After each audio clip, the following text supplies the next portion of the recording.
Welcome to the Collective Awakening podcast with Chris and Stephen of the Purple Mountain Spiritual and Wellbeing Centre, connecting with like-minded souls and rediscovering ourselves in this time of conscious awakening.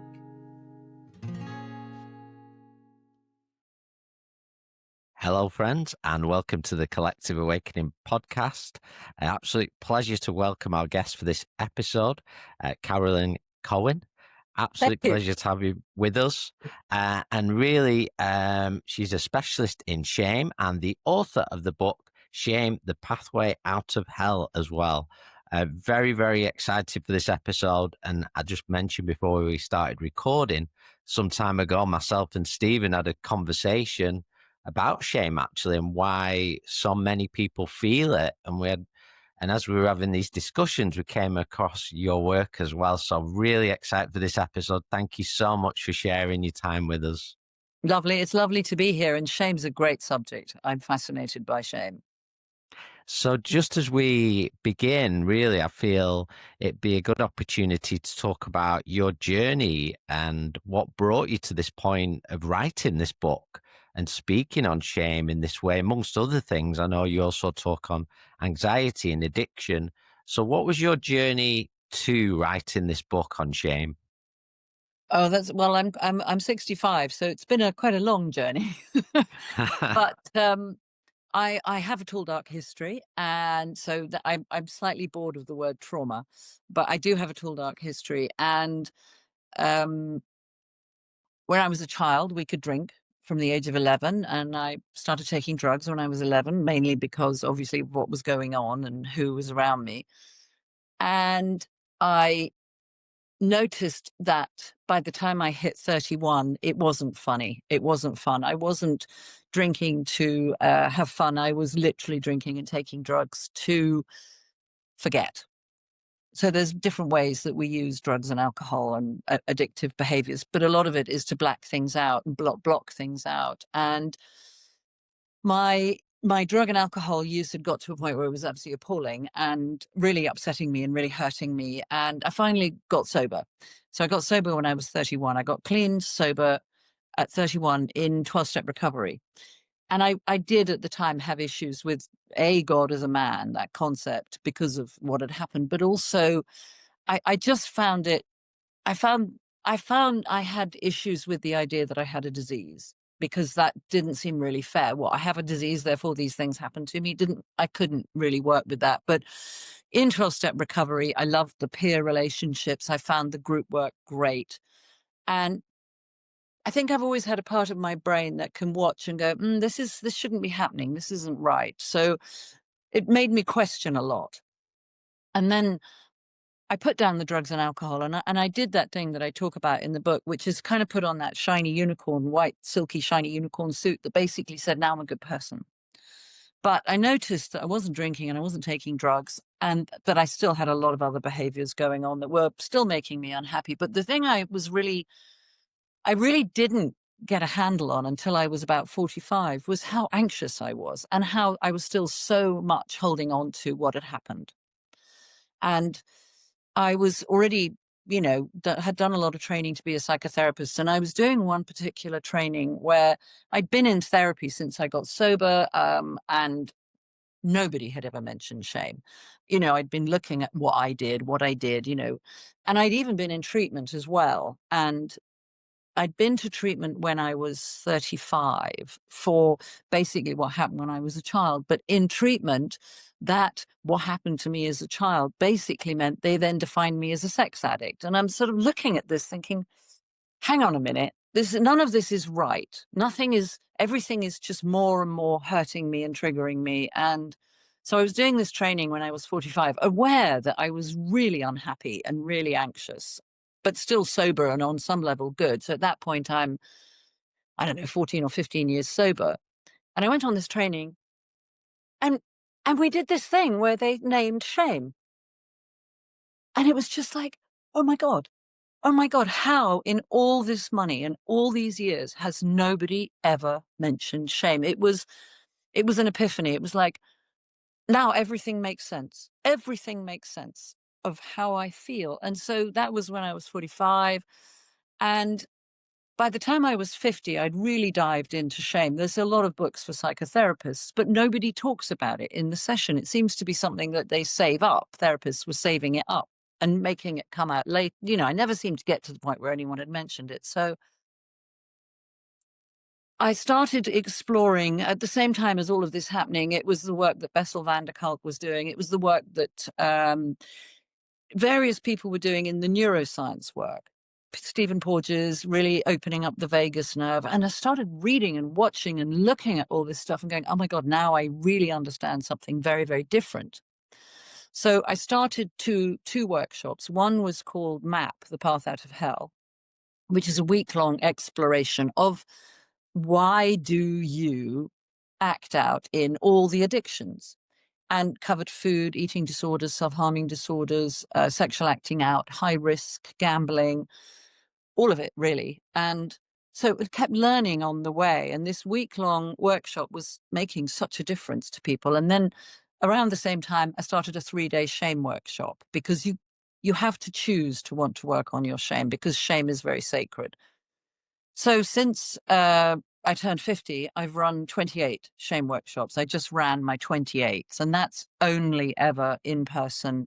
It's 3 days in person. And it was like the most extraordinary learning ground. But actually, oddly, the workshop hasn't changed in all that time, because I had understood enough to be able to really work and hold shame. So that's actually the only workshop of its kind in the world. Most people are sort of doing a 3-hour Zoom call about shame, but this is where you really process it. So over those 2 workshops, I finally arrived at the point where I knew shame was in the zeitgeist. It was coming up on social media. People were starting to talk about it. And I'd written a book about breathwork for pregnancy, because I've always been an embodied therapist. I'm interested in breathwork and yoga because these things help you with neural plasticity. And for me, they were the parts that kept me sober. I didn't go to 12-step meetings for a very long time, but to learn to reset myself, to learn to own my brain, my mind, and my body was the thing that really made a difference. And for a lot of people does now.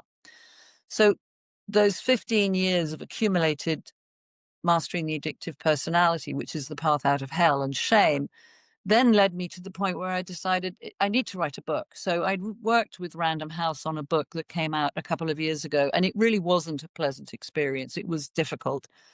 I went back to them and said, I want to write a book about shame. I want to call it The Path Out of Hell. And they said, no, you can't do that. You can't call a book The Path Out of Hell. And I just, having had the experience with them, I decided that the people that I was working with there actually didn't know what they were talking about, and they didn't know anything about shame. And I didn't want those people to be editing what I said. So I made the decision to find an editor who was amazing, and to self-publish, which in itself has been a really big learning curve. But it wasn't the first time I'd done that, because I'd made a load of DVDs in the 2000s.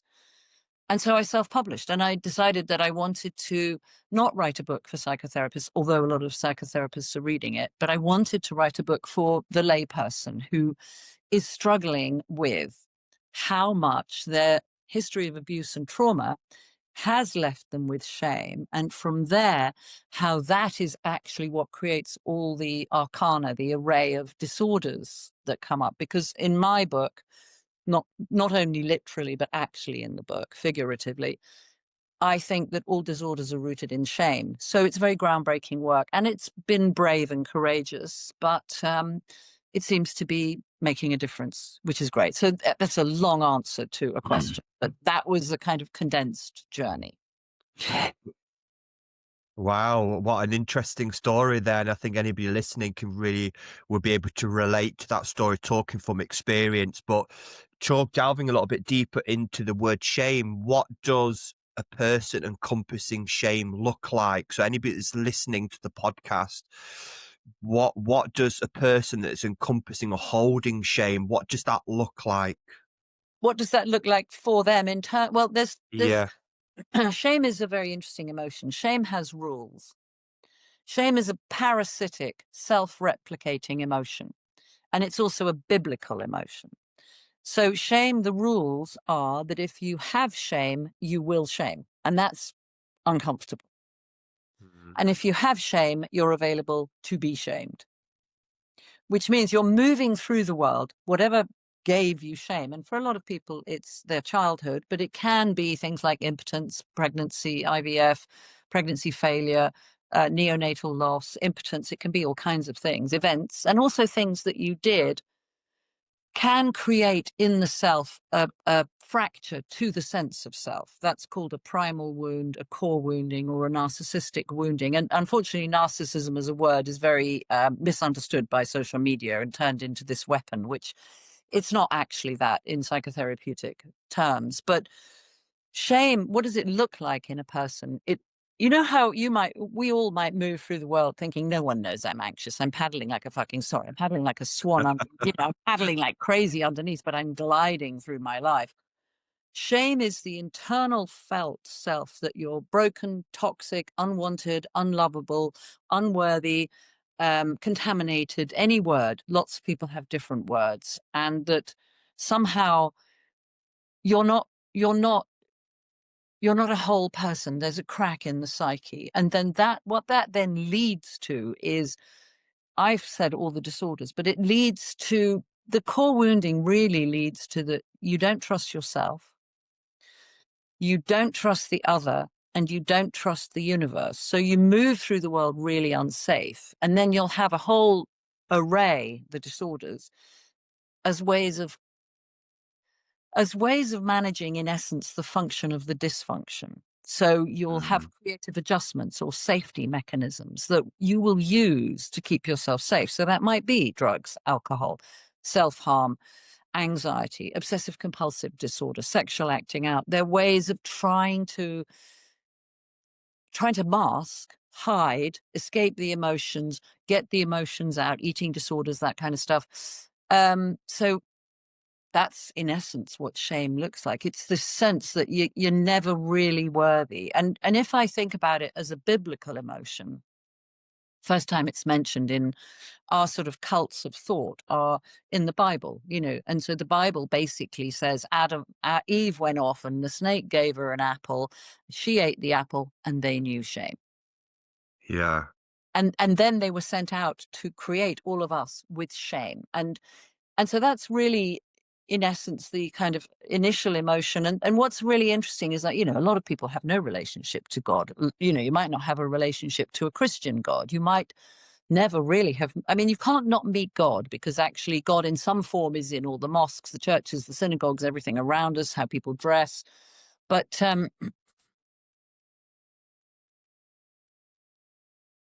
the ask with shame in the deepest core of the self is for absolution, forgiveness, salvation, and redemption. And the problem with shame is that that is the core feeling. So that is how I would identify shame. Wow, absolutely amazing. I think those that will be listening will be looking within and saying, am I carrying shame? It's triggering in me as well. Chris, what about you? Yeah, it's as I said at the beginning, it's a very fascinating subject, and I've found when a lot of people find themselves on any sort of healing journey, ultimately shame will come up. Even when there's been a regret over an action and they've come to some sort of appeasement with it, then comes the shame. And actually the shame seems to be the obstacle, but it's the real challenge to overcome, not the understanding or even self-forgiveness, but carrying that shame of what has been as well. And Mm. also, I would be interested to know your thoughts on, even when you mentioned uh, religions and even how we're brought up sometimes, that there is the other side where we have been shamed, where we've been almost taught to carry it in some ways. 100%, 100%. Yes, absolutely. Absolutely, such a great word. It's very, very, very appropriate contextually. Yes. I work with 9 types of abuse, and one of which is religious or spiritual. So growing up, I work a lot with people in Ireland or from Ireland who have been through all of the shame that's associated with those projected concepts of the female body on women particularly, the shame around the body, the shame around abortion, the shame around miscarriage, or, even just how you behave, how you move through the world. And also, of course, the shame of all the scandals that are attached to all of that with the priests. There's a lot of religious and spiritual rules that absolutely hold you in a thrall of shame. And I think that it's very important to name that it'll come out in different ways for different people, but quite often the stuff that you're really ashamed of and that has been drilled into you as the really bad part of yourself is what you will then fetishize. Yeah. You'll fetishize your self-loathing in your sexual choices, in your porn choices, in your eating habits. You'll fetishize yourself in your self-loathing. So you keep yourself in a loop. Shame is a really interesting emotion because shame is very, very sacred to us. A lot of us won't talk about what happened, what we did, how we felt. A lot of people have no real relationship to it because it's not really being talked about enough. But it's something that we hold really sacred, like this burning crucible. And of course, in the disorders, we use how much we hate how we feel. This is a concept that people find very, very difficult to get their head around. How much you hate how you feel drives how you keep reinforcing the shame. And that's where it's this self-replicating parasitic emotion. And so you act in, you turn on yourself, you hate yourself, and from there you act out in all the different ways. So do you Yeah. basically project then whatever you, if you look at it universally, so what you don't heal or you mask, you unconsciously do project outwardly, even if you're not aware of that shame. You will, like you said, you would act out and you would do things, you create addictions because of that unhealed part of who you are. Yes, yes, that's one part. The other part is, things like anxiety are a real manifestation of not trusting yourself or the other, but you may well set yourself up as a really anxious person that everybody else has to look after. And in that, you're creating a Mm. child state. And in that, they're constantly abandoning you or hurting you. Or you may be extremely shouty, or you might be really humiliating of the other and saying terrible things and calling them names and shaming them for their own shame. That's what happens a lot as well in relationships where there is shame. So on the unconscious state, there'll be people that will, we've met people on a journey, say, oh, we've had a perfect childhood and everything was great. And then once they do that digging, stuff starts coming up. So anybody that's listening and aren't aware, because sometimes we will act out unconsciously without us being aware of our action. Would that be right? Sometimes we'll do things without us being aware of what we're doing. Yes, of course. I mean, that's the subconscious, it's also, you're naming your what you're saying is interesting, but it's important to remember that not everybody has shame. Let's say something Yeah. terrible happened Okay. when you were a child and it was you spoke about it. It didn't shatter your family and you were heard, and then appropriate steps were taken to get you safe. And then if you needed to talk to somebody, you spoke to somebody, and that you didn't ever have to see that person again and sit on your grandfather's lap again and give him a kiss, all those things that we're forced into because it's so uncomfortable. Not necessarily me, but other people. So not everybody has shame. And some people are shameless. Some people really are literally shameless. So not everybody. I mean, I just ran a shame workshop and I did say, obviously we're all here for the same reason. We're all here because we know hell. Shame is a hell state inside oneself. So we're all in the same place. Shame is an intimacy disorder. And so here we are, we're actually being honest. But I did say, do you know normal people? And everybody laughed. It's just like, yeah, there are some people who move through the world and they're normal. They don't have that fracture. And I'm really pleased for them that they don't. But I also think that, once you start to do the work, which is a psychotherapeutic term that always comes as in inverted commas, you have the chance really to have an alchemical process within yourself, which is of really recognizing that actually all that happened is your gold and you can move forward through the world and be a kinder person, be a braver person, be an extraordinary person, because so much is rooted in how much we hate how we feel. So we diminish ourselves. I mean, So, take for sorry. go on. So go on. No, go on. I mean, I was going to go into some of the neurodivergent disorders, which I also will say are rooted in shame. And if you think about, let's say, ADHD, huge amount of diagnoses of ADHD at the moment. It's a shame disorder, and it's partly rooted in not getting enough attention. And so any attention, even if it's negative. So you get that very transgressive, fidgety, acting out, behaving really badly, quite often sexually as well. Badly, I'm not judging what anybody does. You judge yourself. I'm not saying you. It's the really interesting thing is how much you hate how you feel. So if you take somebody, let's say, with, I don't know, whether it's autism or ADHD, high functioning autism or ADHD, they don't like how they feel. So the autistic will go down tunnels of specializing in penguins or, let's say, Photoshop or something. And the ADHD person will have that very outward behavior, the sort of naughty monkey jumping about behavior. And actually part of what drives the behavior is the shame, because you hate how you feel. You hate how you feel. And those brains, neurodivergent brains, high functioning neurodivergent brains, are unbelievably amazing. I'm not saying that a low functioning brain isn't amazing, but if you're nonverbal, it's much harder to actually find peace with that, I think. I'm not a nonverbal autistic person, so I'm only talking as an overview. But if you hate how you feel, you don't love your brain. You don't love how you think. You turn in on yourself. And actually, those kind of brains, just sticking to neurodivergence at the moment, they are extraordinary. What they're capable of holding, thinking, doing, how they can move through the world once they stop hating how they feel is fascinating. Amazing. I was just by listening to you over the years, Verticommas done the inner work on and off for many, many years now, and stuff are coming up. Even me now, just talking about my childhood, how I always seek that attention, and how I was always ill and I was always sick Trying to as a way force to care, create. yeah, as a way of forcing care. Yes, good awareness. Yes. Yeah, so I'm definitely, and even with my mother, my mother was always shamed. I don't know why it just come back to me now.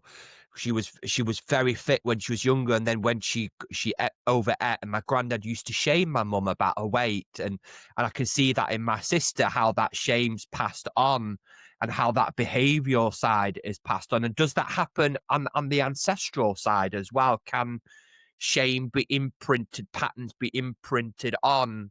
Is that where addictions, because my great granddad, he was addicted to alcohol, there's alcoholism quite a bit, and my mum's side of the family. So can things be passed on then? In terms of, so I work with 9 types of abuse and 3 routes to trauma. And the 3 routes to trauma are generational, gestational, and experienced. So in generational trauma, if there's a history of sexual abuse in the family, it will be passed down, yes. And obviously, alcoholism will result in some really appalling behaviors, including a huge amount of shame and behaviors that, you can look at someone else and think, oh my God, that's my father, or oh my God, I come from that. Yeah. Things like suicide are generational as well. And then, of course, you have the Jewish generational trauma, which is one of the things that they've actually scientifically studied, and they can prove that trauma is passed down from 7 generations through 7 generations into the ovaries in the womb. And so, then so yeah, generational trauma does play a big part, but I don't agree with the disease model of alcoholism. I think that if you've grown up with somebody who's addicted or manic depressive, or even, has experienced neonatal loss, if that was your mother or within your family, then you've grown up with a huge amount of fracture. It doesn't become a safe place. But I think the really important thing to put in at this point is I'm not a fan of the trauma ideology of the moment, because in essence it makes everybody a victim and there's no responsibility. Yeah. Yeah. If you go below the trauma, you have the resulting shame, and at that point, if you choose to do the work, you start to take responsibility for how you actually behave to yourself and to the other. And it isn't an instant fix, because you've got, your brain is wired by what happened. So you have to access and activate neural plasticity, which means start to recognize where you have shame, start to notice how you behave. But equally, almost every single day will do breath work and stretching and movement, because I need to go into my brain and reset the part of my brain that wants to be attack, protect, defend, reactive. And I don't want that. And I haven't really worked. I've been able to overcome that. It doesn't mean I don't get anxious occasionally, and it doesn't mean I don't feel shame, but I have resilience now to be able to not turn on myself or act it out. But going back to what you were saying about your mother and your sister, one of the things, nobody really talks about body shame at all, other than let's have Botox, let's have fillers, let's have plastic surgery, let's have liposuction, or let's have bariatric surgery. And if you really want to work on body shame, it's about noticing how much you hate how you feel, how much you hate your body, and then you use how much you hate how you feel to justify eating again. Yes. It's looping. It's always looping. Shame is constantly wanting to make sure that it's stuck. And so the drama is, how do you let it go? How do you adult yourself? That's where Carolyn. So I just want to say, this is really interesting because, and this is something that we've struggled with our clinic, is where do we stand between being aware of your shame, and then, because in a way you have a lot of people that will identify themselves and they've lived with that shame for so long, they don't know who they are outside of that persona, that label that they've created. And that sometimes, like you said, taking responsibility, I think, is one of the hardest things, because a lot of people want to stay the victim. So how, as a Well, practitioner, what advisement would you give them? Because either you go left or you go right. Either you want to let it go or you want to stay how you are. I think you've named something really important, which is we live in the culture of the victim at the moment. I mean, specifically, really, probably a bit before COVID, but that whole COVID time really activated the victim. And then, certain people really have been doing a lot of work on trauma, in terms of the news, in terms of books, trauma. It's all rooted in trauma. It actually, honestly, let's be pragmatic. Okay, we know there might be some normal people who don't have trauma, or their trauma was appropriately processed, or their abuse, or whatever. But in the history of the world, did cavemen have trauma? Yes. Did Georgians have trauma? Yes. Did the Elizabethans? Did people in the first and second? Trauma's a given. It's an absolute given. That's part of the psyche. That's part of the human nature. That's, shit happens, and the rest is what you do with it. So to continuously take that victim position it's basically weaponizing trauma. And that's a radical thing to say, but I will stand by it. I think that if you recognize and understand that you hate how you feel, and you hate how you're behaving, and you hate what you're doing to yourself, and you hate what's happening in terms of what you're doing to other people, then it's about choosing. You choose to do the work, you choose to take on your shame. And at that point, you come out of being the victim. You actually take responsibility. And the taking of the responsibility is something I mentioned earlier. It's neuroplasticity and it's adulting, because there's a really important question, if you're happy for me to continue. Yeah, absolutely. If you think about how old do you feel when you're anxious, what's your two answers? Well, my answer would be, you feel very old. Yeah, No, you feel very old. yeah. When You I'm don't feel anxious, very yeah. young. No, when I get Most people anxious. feel very young. And what about for you, Stephen? How old do you feel? I feel very young, probably 6 years old. Nice awareness. Now, Yeah. okay. And then how old do you feel when you're angry? Feeling about it now, probably, and I can feel the emotion in my body, a little bit older, and I feel more, as I become more aware of my parents' patterns and feeling angry at my mum. That's where I So you feel. feel what? 15, 14? You 14, 15 years old, probably through puberty. It's like I'm awakening more. I'm being aware Yeah. more. Yeah. Yeah. And Chris? Yeah, I would add to the same as Stephen there as well. Yeah, I Okay. was feeling the Okay, same. so you get triggered. Let's imagine you get triggered, you get annoyed, you get angry, you get upset, you get offended. The new way to trigger everybody is to be offended, oppressed, and horrified, because that's absolutely guaranteed clickbait. Now, the drama with that happening is that you drop psychotherapeutically. You drop. Drop is in inverted commas, and what happens is you become that age. It's situation dependent. With one emotion or one situation, you might become 3, 5, 7, 10. Another, you might be 11, 14. Situation, person dependent. And the problem with that is that you behave as you did at that point, because there's a psychic split. So you have this person moving through the world with their lines, their wrinkles, their experience, but the behavior is the abandoned, hurt child. So the work with shame is to reclaim that child part and not hold it up and say, you make the decision, you shout because I don't know what to do, you burst into tears because I don't know what to do, you eat because I don't know what to do, you purge or vomit or cut yourself, I don't know what to do. And the work in shame is to reclaim that child part and actually get them safe, because you're as abandoned as you were, you are abandoning that part of yourself. And so gradually, noticing. My favorite word is notice. And also, we're talking a lot and I'm saying a lot of fundamental stuff about shame, but actually my job is to repeat myself 1,000 times. Yeah. This is a lot of information about shame, and a lot of people listen, but can't, you can't take it in. It's a really odd concept of the self, that you are weaponizing what happened to you and turning it on yourself and on the other. And so it takes work and time to recognize, where am I behaving like a child? Where am I being a child? What do I do to get that child safe? And that's a lot about what's in the book. The book is a lot about. Wow.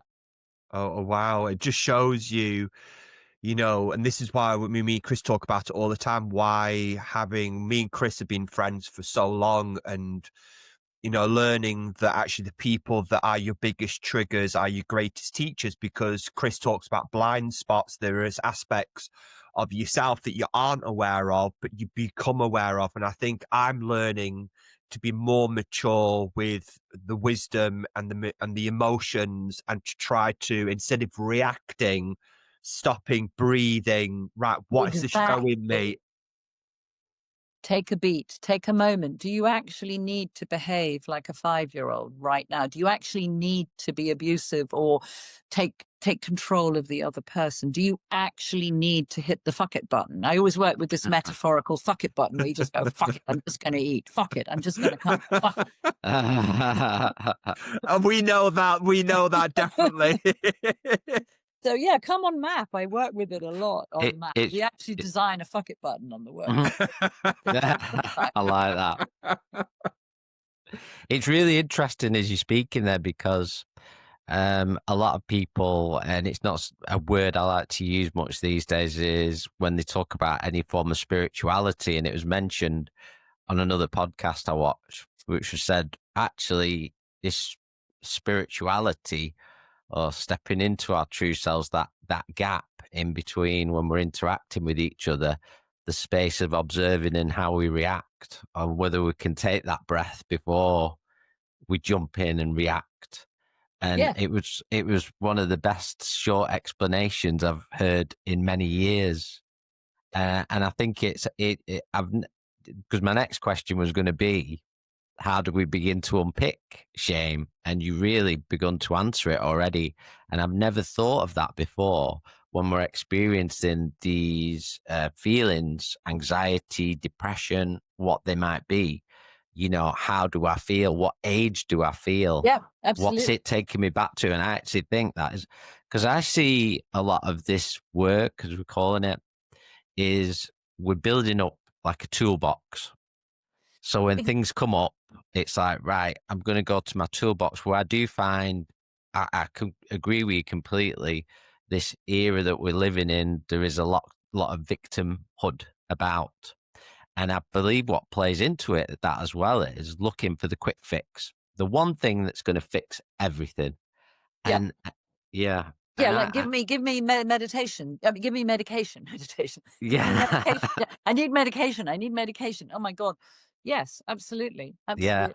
Mm. Instead of looking at the way I'd see it, you build up this toolbox of things that work very well for you, that help you see that reflection of yourself, that help you look at those things that are uncomfortable, where you're carrying shame, and where you're able to look at them in a very clear view without reacting or harming yourself or other people as well. Yes, but you have a drama. You have two dramas, actually. There are always two dramas if you choose to take on shame. Number one, if you don't trust yourself and you don't trust the other and you don't trust the universe, to work on your shame is 100% counterintuitive. Can you understand that? Yeah, I think Because I'm it's with you. sacred. Shame is Yeah. sacred. So why would you put it down? I mean, it's protected you with all various, have your disorders like beautiful smarties all around you. And you can, everyone's just gathering more and more of them. But, why would you want to put them down? That part is counterintuitive.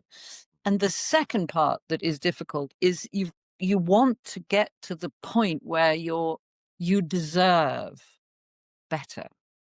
You as a person want to heal that fracture so that you actively deserve better, which then gradually, bit by bit, I really want to shout, there's the fuck it button. I made an agreement I wouldn't shout, but fuck it, you piss me off so much. It's so abusive to shout at another person. Mm. If you don't deserve a better relationship, if you don't deserve to not have to control in that way, how do you deserve? How do you get to the point where you deserve and you don't just go, oh, hit it, I don't care. All bets are off, I don't care. And that doesn't have to be shouting. I mean, that's sugar, wheat, whatever it is your thing, Yeah. porn, Coke, whatever is your thing. How do you deserve to actually go, no, actually, I'm going to take a beat. Like Stephen said, I'm going to take a moment and I'm going to go, hang on a minute. Can I make a decision for life and health? So, like I said earlier on, it's to do this it is a piece of work. It takes time. And on a certain level, it then never stops unfurling. And it's about building resilience. If you have a crack in your psyche, you don't have resilience. The child does not believe it will survive. And you keep on abandoning the child. Every time you act out or in, you're abandoning the child. How do you get the child safe? And that's work that psychotherapists do. That's work that I do with people. That's work that does come into the shame workshop and very much is in the book.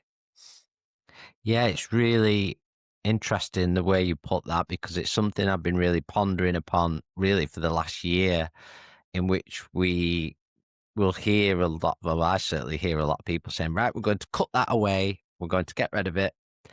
And actually what I'm feeling and learning more and more is accepting it's part of your whole self, your whole being, who you are, the light, the shade, understanding that it's not about putting it away in a box and forgetting about it or burning it. It's actually accepting it as part of you. And I know you touched on it earlier when we talked about comparisons, the way people look, the weight, whatever it may be, that plays into that as well. I feel of just accepting who we are, because I like the saying, comparison's the thief of joy. I know. And then, of course, social media, all these things, movies, going out now. I mean, I went to something the other night. Everybody was thin, Botox, shiny, and I'm not. I'm not. But it is that wonderful thing that's been set up, which is compare and despair. Yeah. You go on. So if you play a game, play a game for 40 days, wake up in the morning, notice, yeah, I'm okay. Maybe I feel a bit anxious, but I'm okay. And then if you notice and then go on your phone, look at whatever you look at, Snapchat, social media, whatever it is, TikTok, they're set up to trigger you into compare and despair, offended, oppressed, and horrified. That is what they do, because that is what will keep you in the shame loop. That is what will keep you going back. That actually has been weaponized for data gathering. Really? So Do you? there, But what I think as well. Do you think as I'd wonder what your opinion on this, because I always see I 100% agree with it, and there is definitely systems out there that are there purposely there to create what you've just said. But also, do you not think the universe and the world as a mirror to, we'll talk about collective consciousness, perhaps an opportunity for us to look at our shit, to look at our trauma, to look at our shame, and to re-talk about it, to face it, not just as an individual, but as a collective as well. Do I you think, like your or ambition.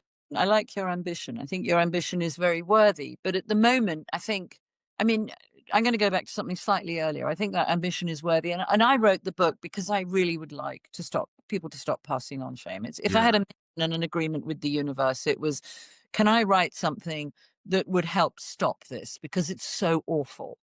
yeah, But I think also, you know, if I do believe that I fundamentally believe in the sort of biggest quantum field of possibility, that if I wake up and I literally tell my life, I love my life, I am grateful for the universe every single day, the light comes, we get another go, we can do it differently.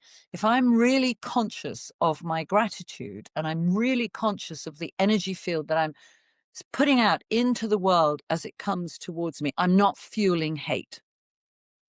But if I wake up and I say, I hate my life, I'm depressed, my life is shit, the world is going to hell, it's about to be the end of the world and everybody's horrible. She goes, absolutely, we can do that. And so then all of a sudden, there's again that thing of take responsibility for your thoughts. When are you grateful? When are you not looking at hatred on your social media feed? When are you not actively colluding with hatred? The amount of hatred that's been going on recently is really shocking.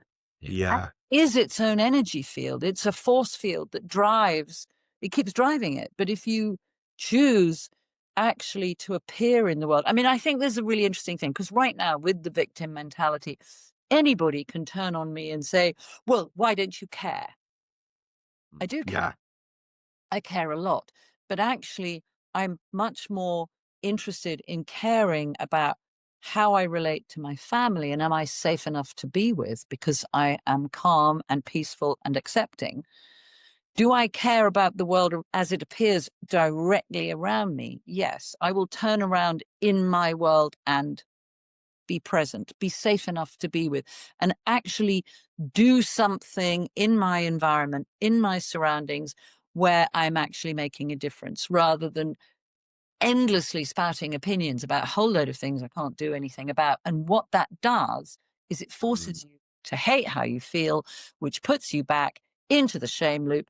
You've said terrible things, you've hated other people, you've acted in or out, even to the point I've worked with people who are suicidal for how helpless they feel about what's been happening recently. Well, you know, you're holding something so toxic in your hand and licking it with your finger all the time, and you're looking for hatred. And therefore, the universe is going to give it to you because the bots love it. And there's things that you can't.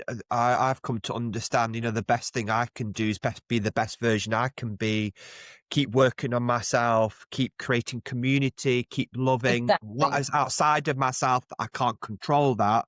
What I Exactly. can be is shine my light, do my best I can, have our centre, do these podcasts, and take responsibility for me instead of me fueling the shit and the hate that is out there. I'm just going to be a light and love. Yeah, I I know, think that's but it's so beautifully, and it's like, you know, it is absolutely that, and that's what creates change. You know, when you think about all that stuff that's up in the internet, you know, if all the power went off and the batteries died, wouldn't be there. exactly. It's and you made a really good point about social media and things like that. You can see it all the time. And I think it's just a good thing for us all to be mindful of, even not about what posts you put up, but what you're commenting on. What are you And agreeing with? What are you actively participating in? Even if it's something you disagree with, don't fuel the fire. You yeah, know, yeah, I like to put really cheery stuff, actually, sometimes, or stupid, silly stuff on there, just to break things up a bit, because it yeah, gets so heavy and dense. And you know, it's what we can do on a day-to-day basis. I agree completely that being mindful of ourselves, the people around us, yeah, the environments, but there's things going on in the world that are out of our reach. And Complete. if we can totally overwhelm ourselves by taking it all on board, and 100%, a lot of things are But you're set up. constantly reinforcing that you're not safe, the other isn't safe, and that the universe is not beneficent. Yeah. Beneficent meaning kind. And that, so what you're doing with your actions is how much you hate how you feel is actually reinforcing the shame and reinforcing how helpless and hopeless and, whatever your word is relative to the toxicity or the sense of contamination or unworthy, it's you're reinforcing it all the time. Yeah. So, Carolyn, it's been a really interesting chat with you. It's given me a lot to think about myself. I'm going to be pondering on this conversation for the rest of the day, and some really interesting viewpoints. We'd really love to speak to you again and I'd love to talk speak. more. You've approached it in such a great way, and it's been a real privilege to actually be able to speak about it in such a comprehensive way. So I'm very grateful to both of you. Oh, Thank thank you you. I'd so love to much. And do another session with you. Definitely.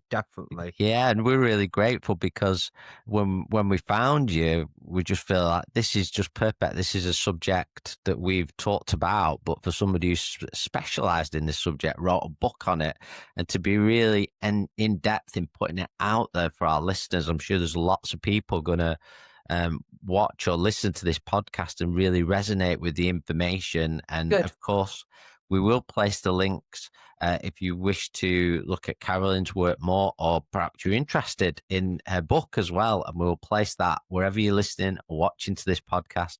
Carolyn, thank you so much for your time. Thank you for the work you're doing on stopping shame. It's amazing. Thank you. We're allies. Absolutely. I'm all for that.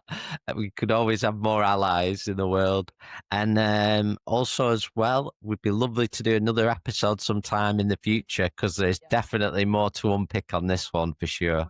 But thank you so much. And thank you so much to everyone who's listened. Please continue to support this podcast. Click and subscribe if you've enjoyed it. Until we speak again. Lovely. Thank you.